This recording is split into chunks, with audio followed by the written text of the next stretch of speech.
Eu queria saber de vocês, Mauro César Pereira, Giovanni Chacon, sobre a seleção francesa sem Karim Benzema, com desfalques para essa Copa do Mundo. Será que a França sai do bolo das favoritas? Como é que vocês enxergam? Começa você, Maurão. Eu não diria que ela sai do grupo das favoritas, mas ela, evidentemente, perde muito seu favoritismo, né? A dupla Benzema e Mbappé, eu acho que era a dupla que daria aí uma esperança de, digamos assim, para compensar um pouco a ausência do Kanté, Pogba, embora o Pogba não jogue nada há muito tempo, mas sempre há uma expectativa de que ele vá jogar bem pela seleção. Eu não sei até que ponto isso também é verdade. Que ele jogava mal ou jogou bem na Copa do Mundo. Isso significa que toda a Copa do Mundo que ele participar, ele vai jogar bem. É um jogador muito desligado, até meio relapso em alguns momentos. Mas você perde um zagueiro, Kimpembe, perde 2 meio-campistas, perde uma opção importante que era um Cucu, perde também o Benzema, aí é muita coisa, né? É muita coisa. Então o Mbappé vai ter que ser uma espécie de Superman nessa Copa do Mundo para compensar isso tudo. Tem Dembélé, tem outros bons jogadores, o Giroud com altos e baixos foi importante no título do Milan, é um jogador campeão do mundo, tem entrosamento com esses companheiros. Acho que a França continua sendo um time forte, mas são baixas que fazem com que... Acho que ela era talvez a grande favorita pelos valores individuais, deixa de ser. Passa a estar num bloco aí próximo de outras seleções que em condições normais estariam num patamar abaixo da França. Acho que a coisa se equilibra bastante e essa abaixo do Benzema realmente é a mais complicada de todas. E logo de cara, viu, Pedro, antes de passar a bola para você de volta, eu faço a pergunta para o Mauro. Saindo a França desse bloco de favoritaças, sobrou Brasil e Argentina? Eu acho que a grande questão de Brasil e Argentina, eu tenho essa curiosidade de saber como essas seleções vão se comportar contra adversários de outras escolas, né? Porque os times sul-americanos jogam praticamente só entre si, então eles não se medem muito a força, né? Você vê que a Argentina tem 35 jogos de invencibilidade, mas quase todos eles contra seleções da América do Sul. Vai jogar contra a Arábia Saudita, que não é um adversário forte, mas o Brasil pega a Sérvia. E esse é um adversário com bons jogadores. Tem jogadores bons no meio-campo, no ataque, tem goleadores, tem jogada pelos lados. Então acho que o Brasil já vai ter um teste que a gente vai poder sentir qual é o potencial desse time, porque eu entendo que a gente imagina algo que só vai se provar ou não na prática. Porque jogar o tempo todo contra Peru, Paraguai, Bolívia, Colômbia, próprio Equador, Venezuela, eu acho que não dá para aferir realmente o estágio técnico de um time que vai bater de frente agora com seleções mais qualificadas. E antes da bola rolar para cada uma das equipes, né? Claro que Catar e Equador não são favoritos e nem postulantes, de fato, a um título. Mas eu acho que pela primeira vez em Copas do Mundo, pelo menos nesse século, equipes sul-americanas são favoritas e as europeias estão num segundo patamar. Quem sabe depois de 20 anos uma seleção sul-americana não volta a vencer a Copa do Mundo, hein, Pedro Marques? E vocês comentaram sobre a Argentina, né? E a gente está falando também da França. Nós podemos ter esse embate nas oitavas de final, dependendo do que possa acontecer aí nos grupos de França e Argentina. E no grupo da França, a gente sabe da força da Dinamarca, que chegou a bater recentemente a França.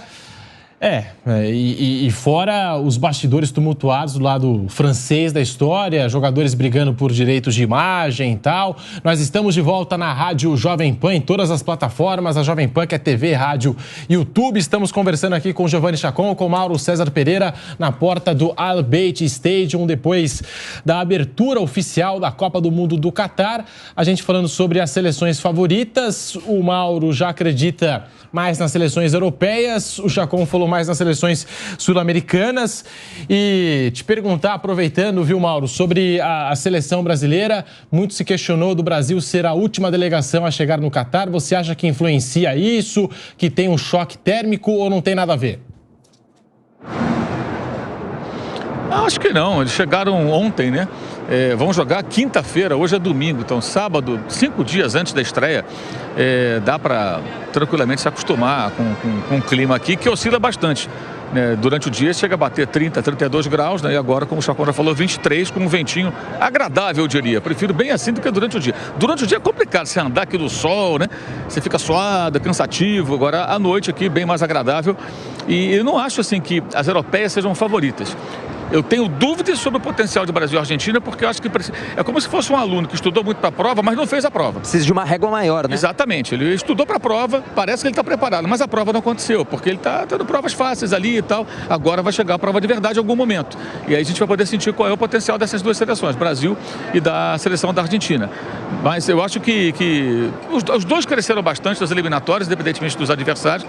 Eu acho que dá para o brasileiro e para o argentino ter esperança, as duas sul-americanas. E acho que o Uruguai pode pode também correr por fora, melhorou bastante depois que o Tabárez saiu, uma lenda do futebol sul-americano, mas já era um técnico sem a menor condição, era muito nítido, o time melhorou, aproveita melhor seus talentos, é uma seleção renovada. Eu acho que o Uruguai também pode fazer um papel bem interessante nesse Mundial. E já aproveitando, viu o gancho, viu, Pedro Marques, falando sobre aquela possibilidade que você levantou de um Argentina e França nas oitavas de final, eu pergunto para o Mauro, com esse tanto de desfalque voltando à seleção francesa, essa possibilidade aumenta de uma Dinamarca que vem fazendo um trabalho até consistente, a gente pode falar dessa forma, surpreendendo o grupo, passar a França como um primeiro colocado, a seleção dinamarquesa, e enfrentar França e Argentina nas oitavas? Essa possibilidade aumenta com esse tanto de lesão? Eu acho que sim, né? Pelo momento da Dinamarca, pelas baixas da França, acho que cresce a possibilidade de acontecer esse encontro precoce. A Argentina pegou um grupo, acho que até tranquilo, né? Mas já pode, na fase seguinte, ter um caminho mais difícil. E o caminho da seleção brasileira também me parece que está desenhado, esboçado, não é um caminho fácil. O grupo não é fácil. Tem uma seleção africana que é a mais fraca, Camarões, mas os dois adversários, acho que assim, Suíça e Sérvia, em tese, os dois têm condições de oferecer resistência ao Brasil, de dificultar o time brasileiro. Então acho que o Brasil, para ser campeão, vai ter um caminho. Se for campeão, vai ser com jogos difíceis, superando adversários de um nível técnico respeitável. E aquilo, eu não gosto de frase pronta, mas quem quer ser campeão não escolhe adversário. Talvez essa é uma frase pronta que eu aceite. Vai, Pedro Marques. Mauro, o Vampeta quer conversar com você, quer te passar uma mensagem. Mauro, Jacó, né? Vocês estão aí vivendo aí, né? Pessoalmente aí, vivendo tudo assim mais de perto, né? Como está sendo assim a convivência sobre... Que aqui no Brasil está tudo esse debate sobre o patrocinador de bebida, né? Da Copa do Mundo, em torno dos estádios, se vende, não vende, se nos hotéis. E a gente sabe que um país que tem praticamente quase 3 milhões de habitantes, onde a maioria, né, 90% da população são estrangeira, indianos, filipinos, egípcios, né? E chegando aí turista, mais de 1 milhão de turistas chegando, pelo menos para a primeira fase. Como é que assim o pessoal de rua, os policiais, tudo, esse pessoal chegando, que a gente sabe como é os ingleses, holandeses, alemães, os próprios brasileiros, saiu aqui hoje que os brasileiros estavam pegando embremas de refrigerante, colocando nas latas de cerveja. Como é que vocês estão vendo isso aí? Eu não vi muito bem o final do que ele falou, a bandinha aqui... Passou uma bandinha aqui, a bandinha, né? Animada, mas eu não consegui entender o final com a pergunta do Vampeta. Você conseguiu entender melhor? Ele tá perguntando mais como é que tá a relação aqui no Catar com essa questão também da cerveja, sim. A relação do povo do Catar com esse tanto de gente que tá chegando, como é que tá o clima mesmo dessa Copa do Mundo do lado de fora dos estádios? Assim, eu cheguei hoje, né? Eu achei nada, tudo normal.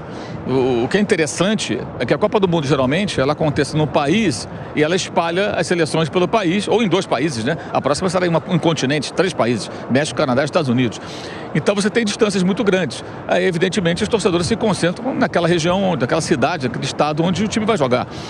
Agora não, é tudo em Doha, né? Então todo mundo está em Doha. Então você esbarra com todas as camisas possíveis, de seleções até que não estão aqui. Hoje, por exemplo, eu vi o pai e o filho. O pai com a camisa dos Estados Unidos, o filho com a camisa da Bélgica. Eu fiquei pensando, o que serão eles, né? Vão torcer para quem? De repente só estão torcendo pelo futebol. De repente são de uma nação que nem está classificada. Isso é diferente, realmente. Fica bem misturado. Agora, a questão da bebida, já se sabia que ia ser assim, né? Aqui vende-se bebida em hotel, em locais bem específicos. É bem caro. Geralmente há uma flexibilidade a favor da FIFA, dessa vez foi o contrário, né? O patrocinador teve que se limitar a vender o seu produto só em locais específicos. Não me surpreende nada, mas é aquela coisa, as coisas aqui funcionam dessa maneira. Existem outras questões, acho que até muito mais sérias do que a questão do consumo ou não de bebida alcoólica, que nas tradições locais, que as pessoas têm que respeitar. Senão você vai ter problema, vai ter confusão, vai ter algumas situações que vão ser meio desagradáveis. Hoje, por exemplo, eu estava passando, vindo para cá, eu vi um grupo mexendo com uma mulher. Não era uma das mulheres usando a vestimenta característica daqueles que são mais, digamos assim, mais religiosos, né? Dentro do que se define no país islâmico. Que seguem mais a religião. Que usam o niqab, cobrindo o rosto e tal. Não era. Ela estava com uma roupa até bem de verão. Mas eu já senti ali um clima assim meio, sabe, estranho. Ou seja, é um choque cultural. Talvez aqueles caras ali, não sei qual a nacionalidade deles, se acham no direito de abordar e falar alguma coisa para ela. Ela não gostou. Ela reagiu e falou em inglês ali alguns palavrões para os caras. Então acho que essas coisas vão acontecer. Alguns choques vão acontecer. Porque é um país diferente, é um país com regras regras específicas, e a questão da bebida acho que é só uma delas, né? Então é bom aqui, Vampeta, para fazer um detox forçado, sabe? Você fica aqui um tempo, você volta mais limpo, assim, né? Porque é muito complicado beber por aqui, cara. Dá uma regenerada. É muito caro. E às vezes a cerveja também não é muito boa, não. Aí, caro e ruim. O Bernardo entende do assunto, eles podem até falar sobre isso.